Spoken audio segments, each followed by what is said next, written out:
Hey guys, today we're going to be looking at how to solve and graph inequalities.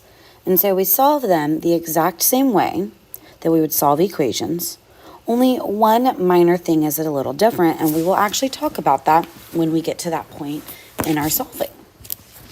And so I see that we have 19 positives is greater than or equal to negative 2x plus 5.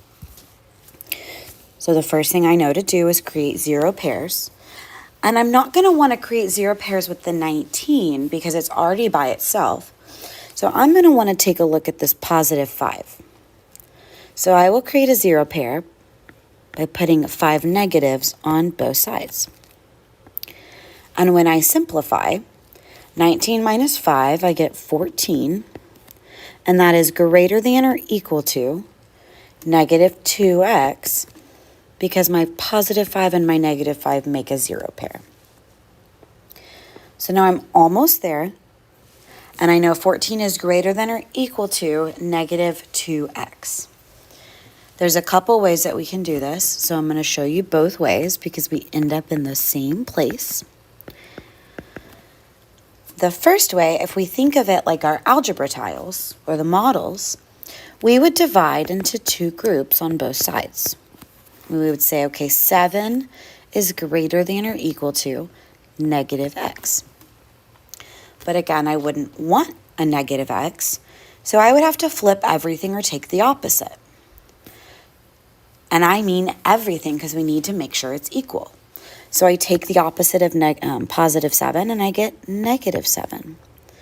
I have to take the opposite of the sign, which is greater than or equal to get less than or equal to. And then I have to take the opposite of negative x to get a positive x. Okay? So negative 7 has to be less than or equal to a positive x. And if we wanted to look at this with the x on the left-hand side, then my sign would need to still open up towards the correct value. So notice here, the inequality symbol opens up to the x. So if I rewrote it with the x on the left-hand side, the inequality symbol would still need to open up to the x. So negative 7 is less than or equal to x is the same thing as x is greater than or equal to negative 7. So if we look here at the other way, and we say, okay, 14 is greater than or equal to negative 2x, I know that I need to do inverse operations. And right now, x is being multiplied by a negative 2. So the opposite of that would be to divide everything by a negative 2. So 14 divided by negative 2 gives me a negative 7. And because I divided both sides by a negative value, we need to flip our sign.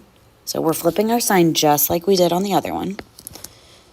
And negative 2x divided by negative 2 just gives us a positive x, which if you notice is the exact same as here. And again, if I wanted to rewrite it, I would have x on the left-hand side. My symbol would still need to open up to the x. So x would be greater than or equal to negative 7. So we've done the solving part. Now how do we do this graphing part? So I'm going to draw an open number line to represent our solution. And we know that x has to be all numbers greater than or equal to negative 7. So I'm going to put 0 here just to kind of help me get my bearings. And then I'm going to put a negative 7. And so I know that since my symbol is greater than or equal to, my dot will be closed on negative 7. Because negative 7 is also included in my solution. And I want to shade to all the values that are greater than or equal to negative 7. So I will shade on my number line to the right.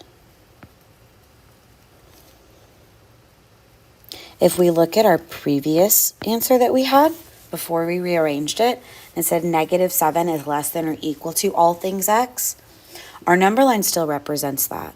because that tells us that -7 is the smallest number it could be, and that x has to be everything either -7 or greater.